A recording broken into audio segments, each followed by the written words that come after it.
In the late 13th century, sheriff's patrols riding through the High Forest of Sherwood would occasionally find what they were looking for: an abandoned outlaw camp, the white ash of a dead fire, the flattened bracken where a man had slept, the cracked bones of a rabbit thrown into the brush. Everything the Sheriff of Nottingham's men needed to know the place had been lived in for weeks, and not one tool to show for it. No knife, no pot, no rope, nothing a bailiff could carry back to prove a man had been there at all. Because the real outlaw kit was never something a bailiff could seize. It weighed nothing. It took no pack. It never wore out. And it grew out of the ground on every side of him. 6 skills the medieval forest outlaw carried in his body and his eyes. 6 ways to turn a hostile forest into a larder, a pharmacy, and an early warning system. By the end of this video, you will understand why the modern $3,000 prepper kit that replaced them is, in almost every way, a downgrade. Number 1. The rope that grew in every ditch. Before an outlaw could trap anything, dress a wound, fish a stream, or repair a torn seam, he needed cordage. A rope, a line, something to tie one thing to another. And he could not buy it. He had to grow it out of the land itself. The plant he used for this had been a European fibre source since the Stone Age: stinging nettle. Urtica dioica grew in every disturbed patch of ground from the Pyrenees to the Baltic, along cart tracks, around old fire pits, in the nitrogen-rich soil where charcoal burners had worked a decade earlier. An outlaw who knew what he was looking at saw free rope everywhere. The process took patience but no tools. He cut the tallest stalks in late summer when the fibre was mature, stripped the leaves, and laid the stems in still water, a pond, a slow stream, a wet ditch, for 3 to 7 days. The process is called retting. Waterborne bacteria break down the soft tissue around the long bast fibres. Pull the stems out after a week, and the fibre separates in a single clean ribbon from the woody core. Then he rolled the fibres on his thigh, counter-twisted in pairs, and plied them into rope. Modern tensile tests on processed nettle fibre show strength roughly on par with linen flax, strong enough for rope, netting, and uniform weight cloth. This was not a fringe practice. A Bronze Age textile unearthed at the Looshøj burial mound in Denmark, dated to around 800 BC, was made of nettle fibre imported from the Alpine region. Nettle clothing, nettle fishing nets, and nettle cordage carried through the medieval period and into the Second World War, when German soldiers were issued uniform cloth made from nettle after cotton ran short. A 50-foot coil of paracord today costs about $12 and rots in one season in a damp pack. The outlaw's cordage cost an hour of work and regrew the next year on its own. But cordage alone did not keep a man alive. The second thing that killed an outlaw in the first week had nothing to do with knots. It was in the water he drank. Number 2. The bitter bark that made water safe. Forest water is a trap. A clear stream running over rocks looks clean, but a single deer carcass upstream can carry enough pathogens to kill a grown man in 10 days. Medieval chronicles called the result bloody flux, the fever, the camp sickness. Modern medicine calls it dysentery. During the siege of Acre from 1189 to 1191, chroniclers recorded that disease killed more crusaders than any Saracen weapon did. For an outlaw without a physician, the question was not where to find water. It was how to make it safe. He had 2 allies. The first was the oak tree. Oak bark from Quercus robur, the English oak that covered the lowland forests of medieval Britain, contains between 5 and 10% tannin by dry weight. Tannins are the reason red wine tastes astringent. They also bind to bacterial cell walls and rupture the membranes of organisms like E. coli and Staphylococcus aureus. Research published in the journal Molecules and similar peer-reviewed outlets in the last 15 years has confirmed the antimicrobial effect at concentrations on the order of 1% and below. The Outlaw's method was straightforward. Strip fresh bark from a fallen oak, crush it between two stones.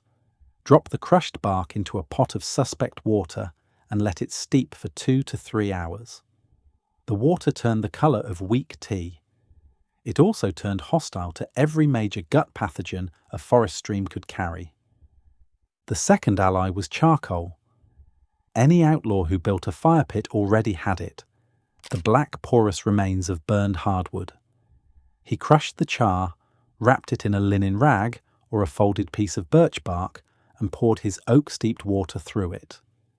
The same principle runs every Brita pitcher and every Berkey filter on the market today. Activated charcoal, which is nothing more than charcoal with more surface area. A modern backpacker buys a Sawyer Mini for $25 and a Brita pitcher for another $60. The Outlaw's filter cost nothing, never broke, and could be rebuilt from the next fire he lit. Number 3. The poison that became bread. Walk into a medieval English forest in autumn, and the ground under every mature oak was covered in acorns. A single full-grown Quercus robur drops between 2,000 and 10,000 acorns in a good mast year. That is calories on the ground, free, abundant, and protected from every predator except one problem. Raw acorns are toxic. They contain between 3 and 9% tannin by dry weight, enough to cause severe digestive upset and kidney damage if eaten in quantity. Every squirrel in the forest worked around this by eating a few at a time. An outlaw who needed to survive a winter could not.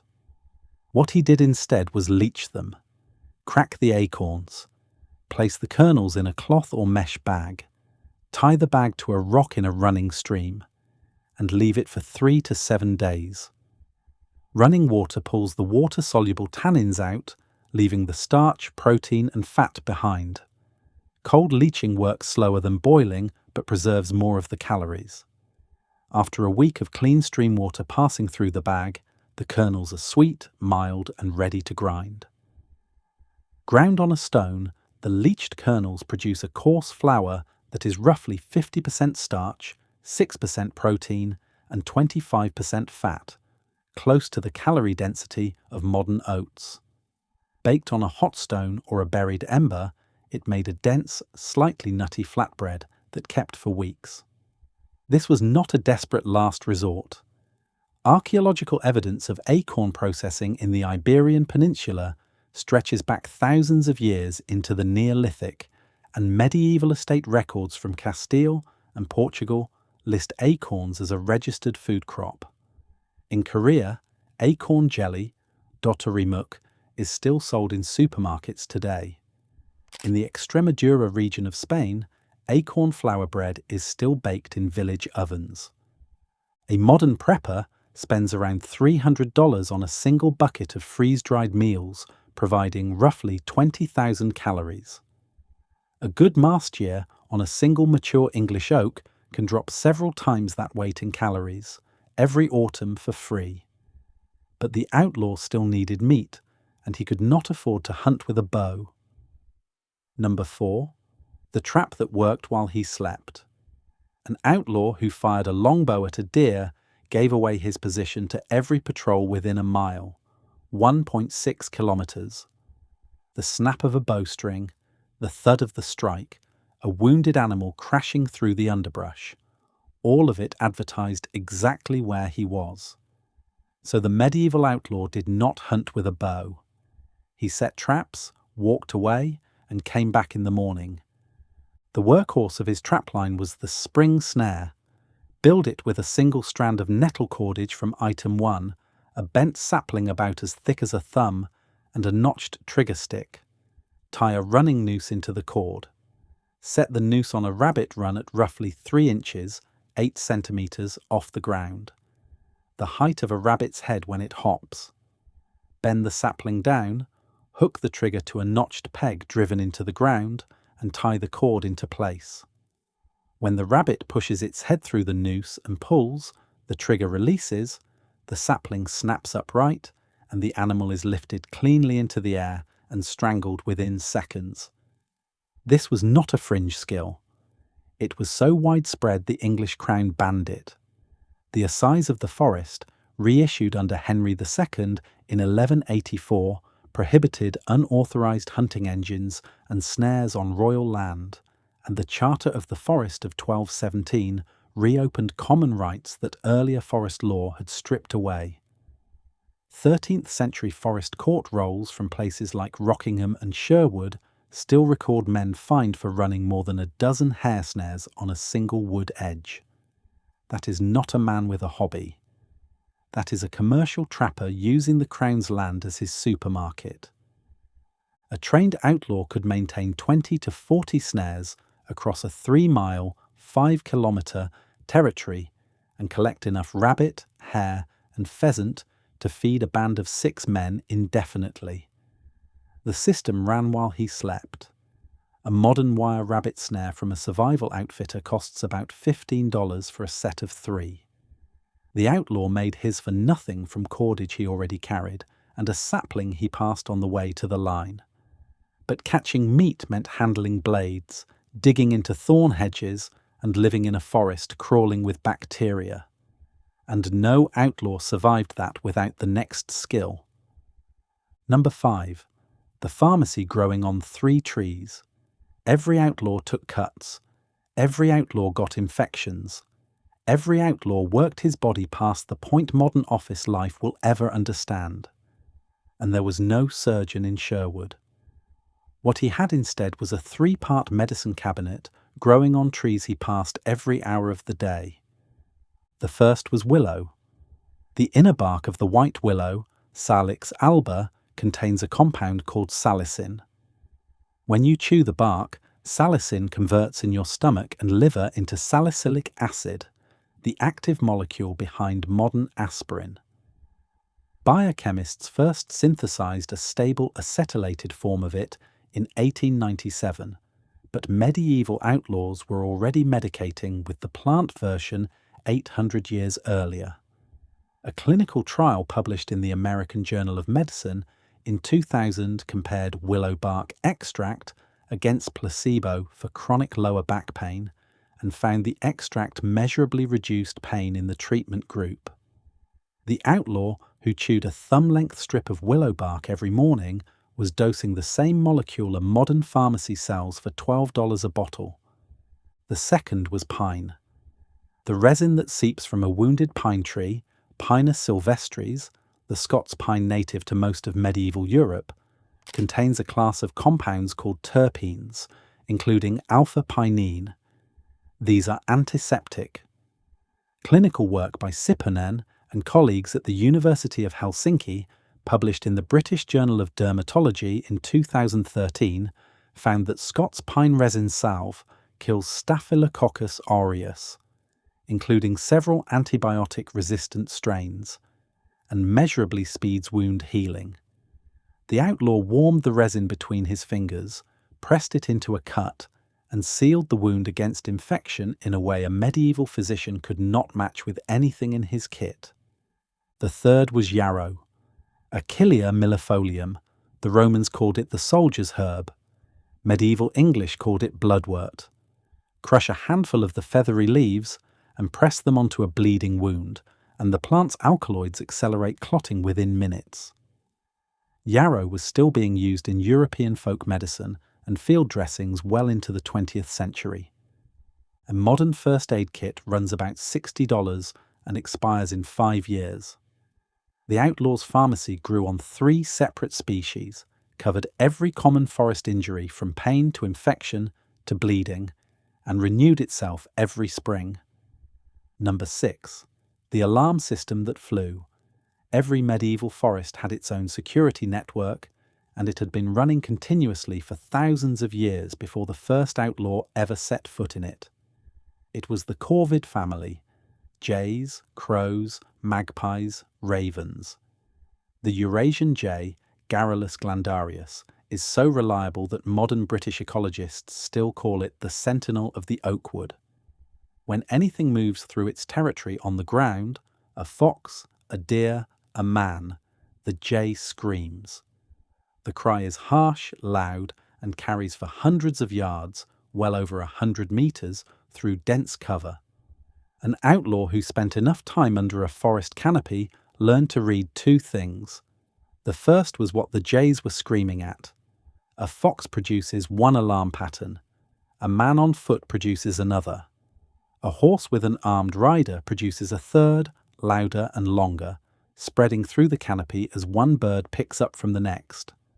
The second thing he learned to read was silence. A forest with no corvids calling meant one of two things. No threat, or a large one had just arrived and every bird had gone to ground. This is not folk superstition. A 2011 study by biologist John Marsluff at the University of Washington found that American crows remembered the faces of humans who had threatened them for years afterward and passed the warning to other crows in the population. Later work in the same field, including research out of the University of Vienna on ravens, has documented that wild corvids modulate their alarm calls based on which individual human has appeared. Corvids were not just reacting to the outlaw's enemies, they were recognizing them. Every modern wilderness tracker still teaches this as bird language. John Young's 2012 book, What the Robin Knows, documented how expert trackers use corvid calls and the reactions of smaller songbirds to locate game, track predators, and detect approaching humans at distances well beyond line of sight. A modern trail camera runs around $150 and requires fresh batteries every few months. The outlaw's camera system had wings, never slept, and alerted him hundreds of yards, well over 100 meters, before any patrol got close enough to see his fire. But all of this skill would have been useless if he had tried to use each piece alone, because the real power of the outlaw kit was never in any single skill. It was in the way the six fit together. His cordage made the snare. The snare fed him when his acorn flour ran low. The clean water kept him working while his wounds healed on resin and willow and yarrow. And the jays screamed a warning hours before any patrol could reach him, giving him time to pull his snare line, scatter his fire, and vanish into a forest where the next camp was already waiting. Pull out any one piece and the system kept running. Lose the cordage and he could still purify water. Lose the water and he could still set a deadfall.